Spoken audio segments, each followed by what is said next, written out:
Fala, galera da academia, professor Belinati na área mais uma vez, para mais uma aula de genética. Vamos lá, essa genética maravilhosa, tomara que não acabe nunca. O que a gente tem que ver agora? A gente tem que ver casos especiais da segunda lei de Mendel. Mas para ver os casos especiais da segunda lei de Mendel, a gente precisa ver a própria segunda lei de Mendel. Então, não vamos nos perder com a própria segunda lei de Mendel, tá? Então, vamos adiante. A gente tem que pegar aqui, ó, vou pegar o meu pointerzinho luminoso, né, apontadora laser, segregação independente, o que era? Dois caracteres ao mesmo tempo, condição de existência, os dois genes em questão não podem estar no mesmo cromossomo. Se estiverem, é linkage. Como é que a segunda lei de Mendel funciona? Tem aqui o indivíduo duplo dominante e o indivíduo duplo recessivo. Quando eles se cruzam, né, geram indivíduos duplo heterozigóticos que, cruzados entre si, gerarão ali, ó, vamos colocar duas primeiras leis de Mendel, né? Então, gera ali, ó, 12 indivíduos amarelos para 4 verdes, dá 3 para 1. 12 indivíduos lisos para 4 rugosos, dá 3 para 1. Juntando agora amarelo liso, 9/16. Juntando agora amarelo rugoso, 3/16. Verde liso, 3/16. Verde rugoso, 1/16. Então, ó, 9 com as duas condições dominantes, 3 com uma dominante e a outra recessiva, os outros 3 com a outra recessiva e uma dominante, e aquele 1 no final, as duas condições recessivas. Certo? Então, casos especiais. O que a gente tem de caso especial? Todos os casos especiais da segunda lei de Mendel giram em torno da interação gênica. O que é interação gênica? Interação gênica é quando vários genes interagem entre si para influenciar uma única característica. Isso é o inverso da pleiotropia. Vamos lá lembrar o que era pleiotropia? Pleiotropia é quando eu tinha um único gene determinando várias características, né? Por exemplo, eu tinha a condição da anemia falciforme. Na anemia falciforme, a gente observava que um único gene determinava a hemoglobina e depois determinava a hemácia e depois determinava a resistência à malária e um monte de coisa. Aqui não. Aqui eu vou ter dois genes, porque é a segunda lei de Mendel, e esses dois genes vão determinar uma única característica. Por exemplo, crista da ervilha, ou então cor da pena da ave, ou então a gente vai mexer aqui também com a tipagem sanguínea do sistema BO, a gente vai entrar em epistasia, olha a epistasia na tela aí. Então, epistasia nada mais é do que a expressão de um único gene, certo? Sendo dependente da expressão do outro. A gente diz que há uma inibição, não é a melhor informação que a gente pode falar para isso. Então, de acordo com os slides sobre epistasia, eu vou explicando se é inibição ou não é inibição. Tá? Por enquanto, a gente vai usar o termo inibição. Então, epistasia seria quando eu tenho, né, um gene que pode mascarar ou inibir a expressão de outro gene. O gene epistático, ou alelo epistático, é o cara que age inibindo, e o hipostático é o que sofre a inibição. Normalmente, essa definição é assim trabalhada, ó. O epistático é quando ele é dominante e atua, então, na inibição do outro gene. A UNB já jogou assim, por exemplo, e aí você tinha que adivinhar, no caso lá de um bicho que tinha uma coloração muito maluca, que o gene que ele falava que era epistático tinha caráter dominante. Massa? E a não epistática, que vai variar da complementar para aditiva. Então, bora que a aula é longa. Então, epistasia dominante. Veja, vamos ler o quadro. Vamos primeiro buscar a informação. O gene epistático é de caráter dominante, certo? É o genizão, tá bem aqui, ó. Ele é epistático sobre o gene C. C não é o Czão ou o Czinho, é o gene C. O alelo Czão, penas coloridas. O alelo Czinho, penas brancas. Então, isso aqui é um jeito que vem escrito nos exercícios, nas questões, nos livros didáticos. Por isso que ele está aqui. Tá? Esse slide não é meu, é copiado mesmo, para que vocês possam ter essa referência. E olha o genótipo das galinhas. Quando ele é izinho, acompanhado de um Czão, vai ter cor, vai ser essa galinha colorida aqui. Quando ele for um izinho, acompanhado de um Czinho, não vai ter cor, porque o alelo Czinho não gera pigmentação na pena. Ou então, também não vai ter cor se for qualquer variante de C associada a um isão, porque o isão tem um efeito de mascarar, de inibir, né, um efeito epistático sobre o gene C. Vamos melhorar essa avaliação aqui, ó, fazendo o cruzamento. Tá? A gente vai pegar a geração parental, tentando seguir sempre aqui, tentando, né, o padrão mendeliano, então é duplo dominante cruzando com o duplo recessivo. A gente já vai ver os fenótipos de todo mundo. O duplo dominante gera um tipo de gameta, o duplo recessivo outro tipo de gameta, entre os colchetes. A única combinação entre esses gametas é o duplo heterozigoto. Esse duplo heterozigoto gera 4 tipos de gameta. Lembra? Condição da segunda lei de Mendel, né, com a segregação independente dos cromossomos. Então eu tenho 2 dominantes, um dominante e um recessivo dominante, 2 recessivos, 1/4 de chance para cada um. Combinação possível, só podia ser essa. Dominante de um, dominante do outro, né? 3/4 vezes 3/4, dá 9/16. Dominante de um, recessivo do outro, 3/4 vezes 1/4, 3/16. Recessivo de um, dominante do outro, 1/4 vezes 3/4, 3/16. Recessivo, 1/4 vezes 1/4, 1/16. Qual era mesmo a condição dos genes? Olha lá, olha a chave de identificação. O Czão, pena colorida, Czinho, a pena vai ser branca. O Izão mascara, impede, inibe, tem várias nomenclaturas aí possíveis, eu coloquei, né, impede, e o Izinho permite. Então, bora lá. Qual vai ser o fenótipo de cada galinha? Dá um pause, preenche, voltou, pronto. Então, essa aqui, parental duplo dominante, branca, porque tem o alelo para cor, mas o Izão impede. Essa duplo recessiva, branca também. Não tem o alelo para cor, seja ele impedido ou não, não tem o alelo para cor. Essa F1, branca também, tem o alelo para cor, mas é impedido. E lá na F2, olha que legal, eu tenho, né, 9 mais 3 mais 1 que são brancas para 3 que são coloridas. Então olha a proporção como é que ela variou. Não é 9, 3, 3, 1, é 13 para 3. Por que é 13 para 3? Porque eu vou juntar, essa aqui é a proporção no quadradinho vermelho, a proporção fenotípica. Eu tenho essa que é branca porque sofreu inibição, essa que é branca porque o alelo Czinho já geraria branca mesmo, e essa daqui também, independente de ter tido inibição ou não. É o que eu falo de quer e pode, não quer, não pode, essa combinação. Então, por exemplo, essa daqui quer ser colorida, mas não pode. Essa daqui quer ser colorida e pode. Essa daqui não quer e não pode, então não vai ser. A outra não quer e pode. Ela pode, mas ela não quer, então ela é branca. A outra não pode e não quer, ela continua sendo branca. E a primeira branca ali em cima, olha só, ela quer, mas não pode. É só uma ideia de explicar, tá? Pelo amor de Deus, nunca vai me escrever isso numa prova. Seguindo, ainda epistasia dominante para explicar melhor o conceito de epistasia. Coloquei aqui um cruzamento que eu encontrei em um material didático, tá? Em espanhol. Por isso que tá o compuesto aí, eu nem traduzi. Deixa o compuesto aí. Compuesto X, o compuesto Y e o compuesto Z. Eu traduzi as cores, né? Branca, verde e amarela. Então, como é que a gente vai entender a epistasia dominante? Quem é que está inibindo quem? Quando a gente olhar para a proporção ali fenotípica e para os fenótipos, olha o que acontece. Essa aqui é branca.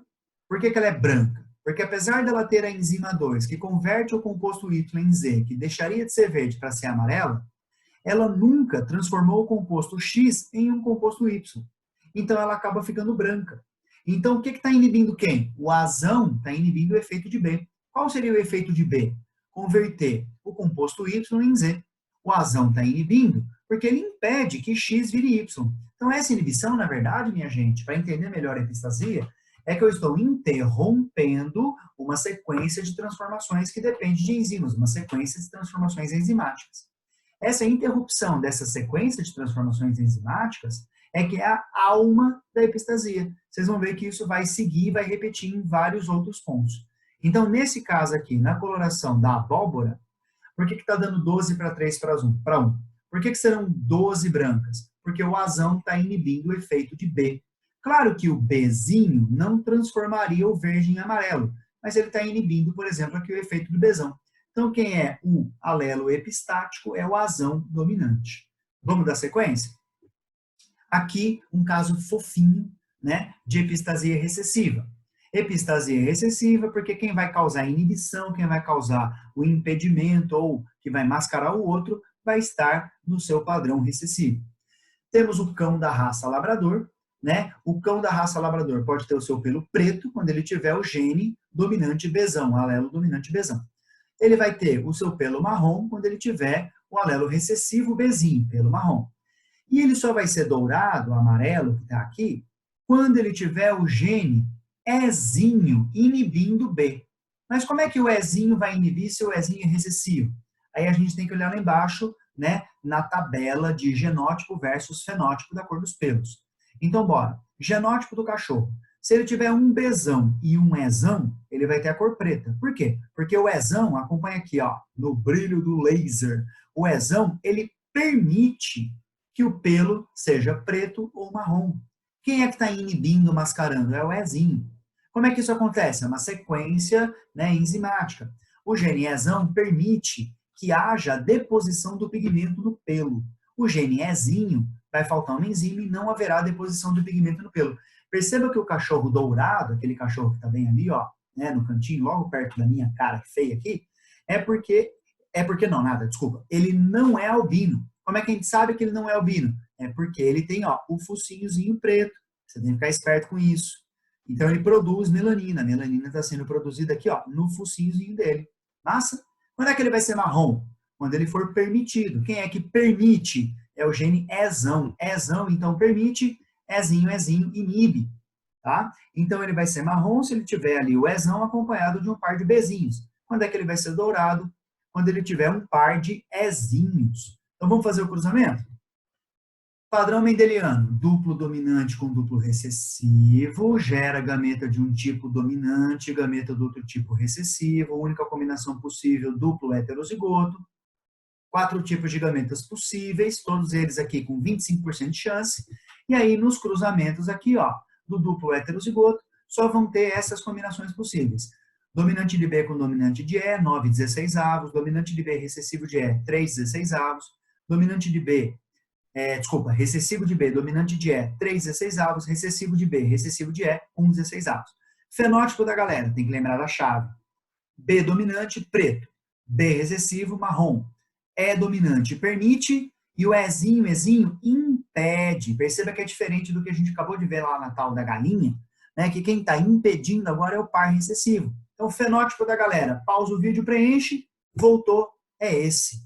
Tá? Então, o primeiro lá, o parental duplo dominante é preto. Por quê? Porque ele quer ter a cor preta e ele pode ter a cor preta. O outro é dourado. Por que ele é dourado? Porque ele quer ter a cor marrom, mas ele não pode ter a cor marrom porque o par recessivo impede. O F1 é preto, ele quer e pode. Ele quer ter a cor preta e pode ter a cor preta. Entre os descendentes, olha só, eu tenho a proporção fenotípica 9/4/3. 9 que são pretos, porque querem e podem.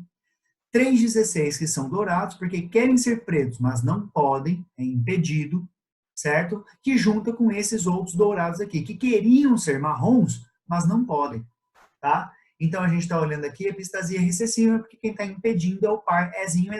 Perceba que o Ezinho faz efeito sobre Bzão ou sobre Bzinho. E esse cara aqui, ó, esses marrons, eles querem ser marrons e podem, por isso que deu 9/4/3 de proporção fenotípica. Não adianta decorar esse quadrinho, a gente vai ter que construir a cada cruzamento. Então, bora que a aula é longa. Né? Olha outro caso de epistasia recessiva, para não ficar só no cachorro. A gente está olhando aqui, né, qual é a possibilidade de um parental desse ratinho com pelo preto, que ele é do genótipo Azinhazinho, Cezão. Cruzando com esse outro parental que tem ali o pelo sem pigmento, que é albino, que tem o genótipo Azão, Czinho A. E eles vão gerar um filhote com um genótipo diferente, certo? Pela combinação dos alelos aqui. Então, ele vai ter dominante de A e dominante de C, e ele vai ter o pelo preto com bandas amarelas. A gente chama ele de agute, também é entendido como castanho, tá? Então, o que está acontecendo? Lembra que epistasia é uma sequência de transformações que dependem de enzimas e que eu posso ter, né, o impedimento, a inibição, posso mascarar o resultado pela falta de enzimas? É isso que está acontecendo aqui. Então, veja bem a sequência.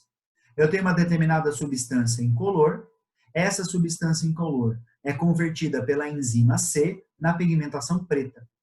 Essa pigmentação preta, na presença da enzima A, leva à formação da pigmentação agute, do padrão que eu vou ter o pelo preto com bandas, com manchas, faixas amarelas. Então, quando é que eu não tenho a enzima C? Eu não tenho a enzima C quando eu tenho o par Czinho A. Então, ó, a epistasia recessiva, porque o par recessivo não gera enzima C. Mas é curioso aqui, porque tem o outro cara também aqui ó, atuando na recessividade. Tá? Então, o azinho também acaba impedindo a segunda transformação. Então, o que vai acabar acontecendo? Olha que fofinho que a gente vai ter. A gente vai ter, né? Qual é o padrão apresentado? Apareceu aqui, ó, 9 para 4 para 3. Quem são esses 9? Esses 9 são esses caras aqui, que tem o padrão agut, porque ele tem dominante dos dois alelos. Olha lá, azão e cesão. Todo mundo aqui tem pelo menos um azão e um cesão. Quem são os outros 4? Os outros 4 são os albinos. Os albinos, né, têm esse padrão, por quê? Vamos lá, por que eles são albinos? Porque eles não têm enzima C. Então, não tendo a enzima C, não faz a primeira transformação. Não existe a pigmentação preta. Então, por isso que eles são. Olha lá, o genótipo deles. Está pequenininho, mas dá para ver. Faz um esforço aí. Eles têm dominante de azão e têm recessivo de C. E os últimos, que são os pretinhos, por que eles são pretinhos? Porque eles têm dominante de C, mas eles têm recessivo de A. Então, existe a transformação da substância incolor na pigmentação preta, só que essa pigmentação preta não passa adiante para ter as bandas amarelas. Então, é um caso bem parecido com o caso do cachorro, que a gente acabou de ver, né? No caso ali, né, do dominante, do recessivo na coloração e no padrão. Vamos continuar.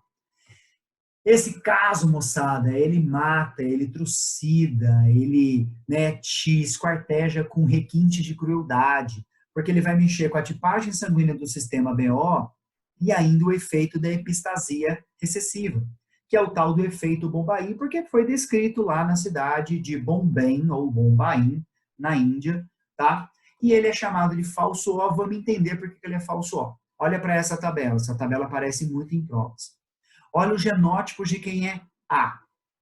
Quem é A tem que ter isão A, isão A ou isão Azinho, e tem que ter também acompanhando um alelo Hzão. Quem é B? Isão B, izinho ou isão B, acompanhado de um Hzão. Quem é AB? Isão A, isão B, acompanhado de um Hzão. Quem é O? Izinho, izinho, acompanhado de um Hzão. Então, quando é que eu vou ser falso O?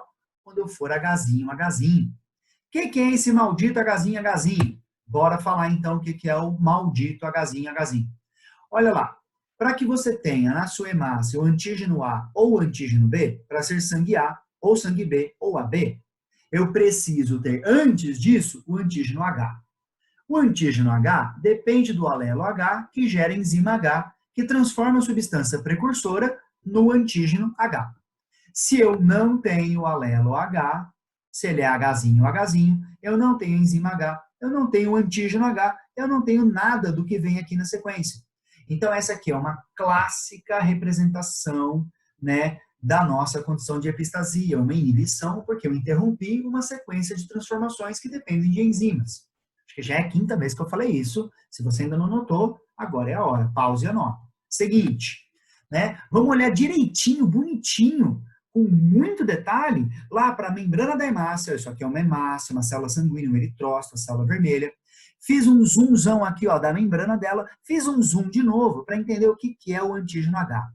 O antígeno H é aquela sequência que a gente já viu quando a gente olhou lá a primeira lei de Mendel, os casos especiais que eu falei de polialelia, falei da tipagem sanguínea, que o antígeno H é quando eu tenho, né, esse conjunto aqui de monossacarídeos formando esse oligosacarídeo. Eu tenho uma glicose adicionada de uma galactose, uma N-acetilgalactose, outra galactose e uma fucose. Tá? Quando é que esse antígeno H se transforma em antígeno A? Quando eu coloco aqui uma N-acetilgalactose na ponta desse oligosacarídeo. Olha que fofinho. Quando é que ele é o B? Quando eu coloco uma galactose apenas. Coloquei a galactose apenas e não uma N-galactose, então eu tenho agora, né, o antígeno B. Então, olha lá, essa é a chave aqui para a leitura. Gli é a glicose, gal é a galactose, N-gal é N-acetilgalactose e o FUC, não é FUC, é a fucose, tá? Sacou? Então, vamos lá.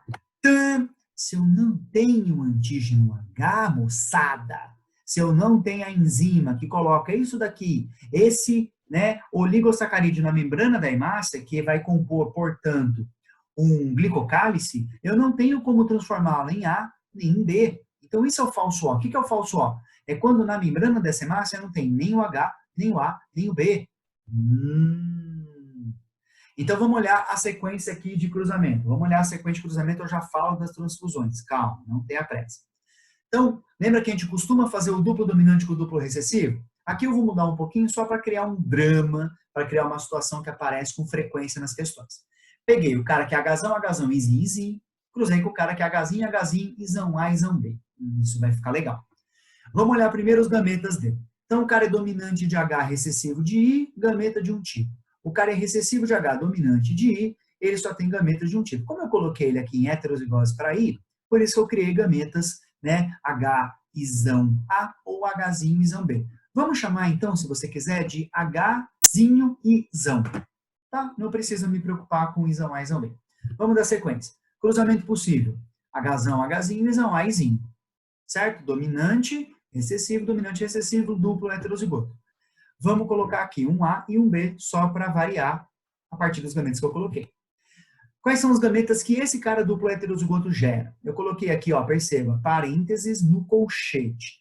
Então, se ele é A, ele gera o H Izão A. Se ele é B, ele gera o H Izão B. Então, por isso que eu coloquei aqui. Ou Hzinho Izão A, Hzinho Izão B. O Hzão Izinho e o Hzinho Izinho. Então, percebeu? Dominante com dominante com recessivo, recessivo com dominante, e depois recessivo com recessivo. Se ele fosse tipo A, 25% para cada um, excluindo os Bs. Se ele fosse tipo B, 25% para cada um, excluindo os As. Tá bom? Cruzamentos possíveis, F2. O F2 eu vou ser mais genérico aqui, porque não vai caber no slide. Tá bom? Então ele vai ter Hzão, traço, Izão, traço, Hzão, traço, Izinho, Izinho, Hzinho, Izão, traço, e Hzinho, Izinho, Izinho. 9 para 3 para 1. Fenótipos, eu tenho que lembrar da chave, eu não posso esquecer da chave, né, para transformar o genótipo em fenótipo. Então, o que era a chave? O Hzão permitiu o antígeno H. O Hzinho, sem antígeno H. Izão A, Izinho, antígeno A. Izão B, Izinho, antígeno B. Izão A, Izão B, ao mesmo tempo, era codominância. Lembra? Isso aqui é um caso de polialelia, ao mesmo tempo que codominância. 3 alelos, Izão A, Izão B, Izinho, com codominância, então expressa ao mesmo tempo Izão A, Izão B. E o Izinho, né? Ele vai garantir apenas o antígeno H, então não vai ter transformação do antígeno H em nada. Então, qual é a proporção aqui fenotípica, né? Olha os fenótipos. Por que eu coloquei assim? Aqui, ó, tá desvendado o mistério, né? Eu vou ter o cara que é tipo O, com outro cara que é falso O, então O cruzando com O, gerando filhos que são ou A ou B. Imagina que esse cara é homozigoto de A, então ele vai ter só filhos A. Imagina que esse cara é homozigoto de B, só vai ter filhos B. Como ele é heterozigoto, 50% dos filhos A, 50% dos filhos B. Olha que loucura! Então, se tiver uma questão que ele coloca que 2 indivíduos de sangue do tipo O cruzaram e geraram descendentes que não são tipo O, pode-se crer que é o falso O, o efeito Bombaim, que a gente está falando aqui de epistasia recessiva. E lá embaixo, olha o que vai acontecer. Quantos falsos Os eu vou ter? Eu vou ter 4 falsos O para cada 3 Os verdadeiros, para cada 9, e aí eu vou variar aqui entre A, B ou AB, dependendo de qual era o genótipo daquele primeiro camarada. Qual é a diferença do O para o falso O? Bom, a diferença do O para o falso O é a presença do H. Então, o cara que é O verdadeiro, se ele doar o sangue para quem é falso o falso O não conhece o antígeno H. O falso O reage produzindo anti-H. Então, o falso O pode produzir 3 anticorpos contra os sangues que ele recebe. Ele pode produzir anti-A, anti-B e anti-H. Anti-A se ele recebe de A, anti-B se ele recebe de B, anti-A e anti-B se ele recebe de AB e o anti-H se ele recebe de O. Então, o falso O só pode receber sangue de falso O. Para quem que ele pode doar? Para todo mundo. Ele pode doar para falso O, ele pode doar para O, ele pode doar para A, B e AB. Por que ele pode doar para todo mundo? Porque ele não tem nem o antígeno H, nem o antígeno A, nem o antígeno B. E o problema é colocar um antígeno diferente no seu corpo, porque o seu corpo reage produzindo anticorpo. Então, se você é O, você conhece o H, que está na membrana da sua hemácia. Então, se vier o H de alguém que é O, tudo bem. Se não vier, tudo bem também. Você não pode, sendo O verdadeiro, receber de A, B ou AB. Tudo bem? Entendeu? Então, o falso O só doa né? Não, desculpa, falso O só recebe de falso O, mas doa para todo mundo. Como a incidência dele no mundo é baixíssima, é um tipo sanguíneo extremamente raro, as pessoas que são falso O já sabem que são falso O, já estão cadastradas como falso O e provavelmente também já tem ali, né, um canal de comunicação com o hemocentro da sua cidade para receber o sangue em caso de necessidade, em caso de urgência, em caso de cirurgia. Então, dando sequência, falando que essa aula é pesada, meu irmão, minha mina, então se precisar voltar, aproveita que é vídeo, pausa, volta e faz várias vezes, mas dedique-se, tá? Isso é bem importante. O albinismo. O albinismo é um caso de epistasia duplo recessivo. Por que ele é um caso de epistasia duplo recessivo? Olha que interessante o albinismo como um caso de epistasia duplo recessivo. Para que você entenda o albinismo, eu estou trazendo aqui essa imagem zona e junto está a doença fenilcetonúria. Então vamos entender as duas ao mesmo tempo. Tem dois aminoácidos essenciais colocados aí, a tirosina e a fenilalanina, ambos são obtidos na sua alimentação. A fenilalanina, através de uma enzima chamada de D, aqui genericamente, né, ela é convertida na tirosina. A tirosina, por sua vez, é convertida na dihidroxifenilalanina, também chamada de DOPA, dihidroxifenilalanina, que por sua vez será convertida na melanina. Isso tudo dependendo de mais duas enzimas, enzima A, tirosina para DOPA, e enzima B, de DOPA para melanina. Onde é que está aí a doença chamada fenilcetonúria? Está quando eu não tenho, né, a enzima D, que converte a fenilalanina em tirosina, então a fenilalanina se acumula no meu corpo, gera os chamados corpos fenilcetônicos, esses corpos fenilcetônicos se acumulam na minha corrente sanguínea e afetam principalmente os meus neurônios, o sistema nervoso vai ser afetado. Então essa é a doença fenilcetonúria. A pessoa que tem essa doença, né, a portadora da PKU, não pode ingerir alimentos que têm grande quantidade de fenilalanina. E ela vai saber porque ela convive com isso desde que ela nasceu. Isso aí é diagnosticado naquele tal do teste do pezinho. O que tem fenilalanina que eu posso comentar aqui para vocês agora, rapidez? É a Coca-Cola Zero. Se você olhar na lateral da garrafa, da latinha da Coca-Cola Zero, vai estar escrito lá, contém fenilalanina. E aí, para você falar bonito, eu vou dar a dica. Não fala fenilalanina. Separe, fala fenilalanina. Fica muito mais erudito. Então, contém fenilalanina, para avisar as pessoas que têm fenilcetonúria que elas não podem ingerir aquela bebida em grande quantidade. Mas vamos voltar para o albinismo. O albinismo, olha que curioso, ele depende de duas enzimas para sair do aminoácido tirosina e chegar no no pigmento melanina. Então vamos fazer o cruzamento aqui, também para um efeito dramático, eu vou cruzar um duplo recessivo, um cara que é dominante de um alelo para recessivo do outro, com um cara que é recessivo do primeiro e dominante do segundo. Essa parte aqui você já entendeu, né? O gameta tem um dominante e um recessivo um dominante, só tem um cruzamento possível, que é duplo heterozigoto, que gera 4 gametas possíveis, 25% para cada um, que a F2 vai ser, ó lá, dominante com dominante em 9/16avos, dominante recessivo 3/16avos, recessivo dominante 3/16, recessivo 1/16. Eu espero que isso, né, já seja insuportável para que você resolva isso daqui muito rápido na prova, não tenha nenhuma dúvida a respeito. Vamos pegar a chave para a gente entender? Então, né, o azão vai gerar uma enzima que converte a tirosina em DOPA, que é o composto intermediário. O azinho não gera enzima, então não converte. O Bzão, né, gera a enzima B que converte DOPA em melanina. E o Bzinho não converte. Então, qual é o fenótipo da galera? Pausa o vídeo, preenche, voltamos. Olha lá, fenótipo da galera. Eu cruzei um albino com outro albino, eles tiveram um descendente que tem pigmentação normal. Saiu albino aqui, eu peço desculpas, mas já tem meia hora de vídeo. Eu vou corrigir lá para vocês. Né? Não vou corrigir aqui agora, ao vivo. Olha que maravilha, eu posso fazer isso. Deixa eu sair. Vai ficar legal. Né? Então vamos lá, compartilhar a tela. Vamos fazer a correção aqui ao vivo. Olha fofinho. Esse cara aqui, ó, ele tem a pigmentação normal. Olha, quase que eu perco o vídeo aqui, perco também a credibilidade, tá? Então vamos compartilhar aqui. Pronto, vai ficar certinho agora. Ele tem, né, um cara albino com outro cara albino, ufa, escapei, né? Gerando aqui um indivíduo que é de pigmentação normal. Por que ele tem pigmentação normal? Porque ele tem enzima A e ele tem enzima B. Tendo as duas enzimas, olha que maravilha. ele vai ser, então, um indivíduo de pigmentação normal. Legal. Então, vamos dar sequência. Esse indivíduo de pigmentação normal vai ter 3 descendentes ali, albinos, mais 3 albinos, mais um albino. Esses 3 aqui são albinos porque falta a segunda enzima, não converte a DOP em melanina. Esses 3 são albinos porque falta a primeira enzima, não converte a tirosina em DOPA. E esses últimos aqui são albinos porque não fazem nenhuma das conversões. Então, a proporção aqui, epistasia dupla recessiva, 9:7 apresentado para vocês. Beleza! Maravilha, que lindeza. Vamos dar sequência, então. Agora, interação gênica complementar, aquela que a galera já está cansada de ver da crista da galinha, mas eu preciso apresentar o caso da crista da galinha para fazer sentido a interação gênica complementar. Então, no caso da crista da galinha, olha o que está rolando.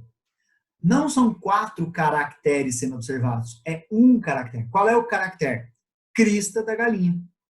Quais são as 4 variações fenotípicas? Então, o fenótipo é a variação. A crista pode ser ervilha, pode ser rosa, pode ser noz, aqui é a interação gênica complementar, e ela pode ser uma crista simples. Olha para o genótipo, então, possível. Vamos filtrar esse genótipo para facilitar a leitura. Crista ervilha é dominante, R recessivo. Crista rosa é recessivo e R dominante. Crista noz, interação gênica, eu tenho pelo menos um de cada dominante, um de E e um de R. Dominante, dominante, E e R, dominante, dominante, E e R. Não interessa quantos, interessa que eu tenho um dominante de cada um dos genes independentes, E e R. E a crista simples é quando eu tenho tudo recessivo. Vamos fazer o cruzamento para entender melhor. Então, voltei aqui e consigo fazer o cruzamento lindão. Duplo dominante com duplo recessivo. Esses caras, um tipo de gameta para lá, dominante, dominante, um tipo de gameta para cá, recessivo, recessivo, um único cruzamento, duplo, heterozigoto, 4 tipos de gameta, 25% para cada. E aí, os cruzamentos possíveis são dominante, dominante, 9/16 avos, dominante recessivo, 3/16, recessivo dominante, 3/16, recessivo, recessivo, 1/16 avos. Já estou aqui para o queixo doente, tanto falar babá, essas coisas aí. Qual vai ser, então, o fenótipo? Busca a chave. Né? É dominante, modifica a crista. Modifica a crista para quê? Modifica a crista para ser do tipo ervilha. Ezinho, não modifica. Rzão, modifica a crista. Modifica para quê? Para ser do tipo rosa. Por isso E de ervilha, R de rosa. E Rzinho, não modifica. Então, qual vai ser o fenótipo da galera? Pausa, voltamos. Essa aqui, ó, parental, duplo dominante, interação gênica, crista do tipo nós. Então, ela teria 2 modificações. Modificação de um tipo e de outro, interage e complementa crista do tipo nós. Quando não modifica, crista simples. Então, nós com simples gerando F1 todas nós. E na F2, olha lá, eu mantive a proporção 9:3:3:1. Então, por que isso é um caso, né, especial de segunda lei de Mendel? Perceba que ele já não é mais epistático. Lembra que eu falei que complementar lá no começo era não epistático? Por que ele é um caso especial? Porque eu estou olhando só para uma condição ao mesmo tempo causada por 2 genes. Qual é a condição? Crista da galinha, com 4 fenótipos. Então, quais são as exceções aqui? A exceção que eu tinha que olhar para 2 coisas ao mesmo tempo para ser segunda lei, por exemplo, né, a cor e a textura da ervilha, e cada uma delas só tinha 2 variações, era binário. Aqui eu estou olhando para uma condição apenas, um caráter, que é a crista, e tem 4 variações, certo? Que são os fenótipos noz, ervilha, rosa simples. Entendeu? Então, seguinte, para mais um exemplo de herança complementar, para a gente não ficar só com a crista da galinha na cabeça, um caso mais interessante, é a cor da plumagem de periquitos australianos, que podem ser brancos, que podem ser amarelos, que podem ser azuis ou verdes, de acordo com a combinação dos alelos. Então, vamos direto, né, para o cruzamento. Fiz aqui duplo dominante com duplo recessivo. E o que é que vai dar, hein? Vai dar duplo heterozigoto. Novidade nenhuma também, né? Já faz mais de dias que eu falo isso para vocês. O duplo heterozigoto gera 4 tipos de gameta, 25% para cada um. Quando eles se combinam, olha lá, dominante, dominante, 9/16, dominante recessivo, 3/16, recessivo, dominante, 3/16, recessivo, recessivo, 1/16 avos. Chave identificação. Essa chave de identificação precisa vir com uma imagenzinha explicativa. Então, bora lá para olhar a chave de identificação. Quando tem o azão, eu tenho a formação de grãos de melanina. Grãos de melanina está bem aqui, ó, na imagem B. Não confunda A e B de gene com A, B, C e D das letras da imagem. Então, grão de melanina está aqui, ó, grão de melanina. A massa, qual é a cor da pena? Azul. Quando eu tenho agora o Bzão, pigmento amarelo, imagem C. Quando eu tenho o pigmento amarelo, perceba, ele fica na periferia da pena e esse daqui fica no miolinho, na parte medular da pena, tá? Então, no córtex da pena, pigmento amarelo, na medula da pena, eu tenho grãos de melanina que deixa azul. E aí vai ser só amarelo. Quando eu tenho os dois ao mesmo tempo, o que acontece se eu juntar então, hein? Tintinha verde com tintinha... Aí eu dei a resposta. Tintinha azul com tintinha amarela. Já tô ficando doido. Eu tenho a cor verde. Então, quando é que ela é verde? Quando ela tem a medula com grão de melanina e quando eu tenho ali, ó, o córtex com pigmento amarelo. Então, vai ser verde quando eu tiver os dois dominantes. Então, olha lá, dominante, dominante, A e B, ela é verde. Dominante, dominante, A e B é verde. Dominante, dominante, A e B também é verde. Quando é que ela vai ser azul? Vai ser azul quando for dominante só de A, certo? Porque tem grão de melanina e não tem o pigmento amarelo. Quando é que ela vai ser amarela? Quando ela tem só dominante de B, porque tem o pigmento amarelo, não tem o grão de melanina. E quando será branca? Será branca quando tiver, né? Quando não tiver nem o grão de melanina, nem o pigmento amarelo. Então, proporção aqui de novo, 9 para 3 para 3 para 1. 9 verdes com 3 azuis, com 3 amarelas para uma branca. Onde é que está a interação gênica? Está no primeiro caso, o duplo dominante, porque ele vai apresentar as duas coisas ao mesmo tempo. E uma complementa a outra, eles estão se complementando. O que uma faz, a outra vai lá e complementa. Olha que legal. Dando sequência. Outro exemplo de herança complementar é o que a gente chama de surdez hereditária. Na surdez hereditária, a gente vai ter um problema que é o seguinte, só vai ter, né, audição normal quem tiver um alelo dominante de D, que é responsável pela formação de uma estrutura do ouvido interno chamada cóclea, e um alelo dominante de E, responsável pela formação do nervo auditivo, que leva a informação da cóclea para ser processada no cérebro.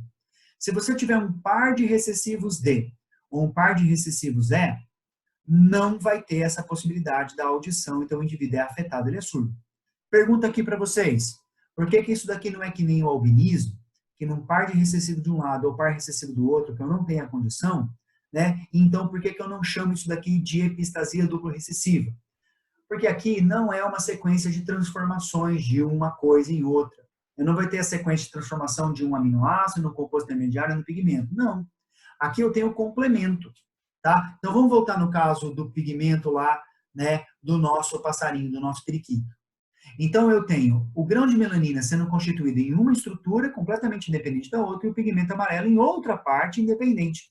Aqui também tem independência. A formação da cóclea não depende do nervo auditivo. A formação do nervo auditivo não depende da cóclea. Quando os dois estão presentes, espera-se que o indivíduo seja ouvinte. Quando qualquer um deles falta, espera-se que o indivíduo seja surdo. Então, vamos fazer o cruzamento? Olha lá. Duplo dominante com duplo recessivo, gametas esperados ali, gerando duplo heterozigoto, com 4 tipos de gameta, né, 25% para cada um, gerando ali embaixo, no genérico, dominante 9, dominante recessivo 3, dominante recessivo de novo 3, recessivo 1. Olha a chave. Dzão, formador da cóclea, estrutura do ouvido interno. Dzinho não forma cóclea. Ezão, formador do nervo auditivo, e o Ezinho, não formador do nervo auditivo. Então, o fenótipo da galera preencheu? Seguinte, olha lá. O indivíduo ouvinte com o indivíduo surdo gera indivíduos ouvintes. E aí, o que vai ter aqui embaixo? Uma proporção de 9 para 7. Por que 9 para 7? Porque só vai ser ouvinte quando tiver as duas coisas ao mesmo tempo, cóclea e nervo auditivo. Lá em cima, dava para ter juntado um indivíduo surdo com outro indivíduo surdo e ter gerado um indivíduo ouvinte, desde que fosse Dzinho, Dzinho, Ezão, Ezão, cruzando com Dzão, Dzão, Ezinho, Ezinho, tá? Então a gente podia ter feito isso que nem eu fiz no albino, mas aqui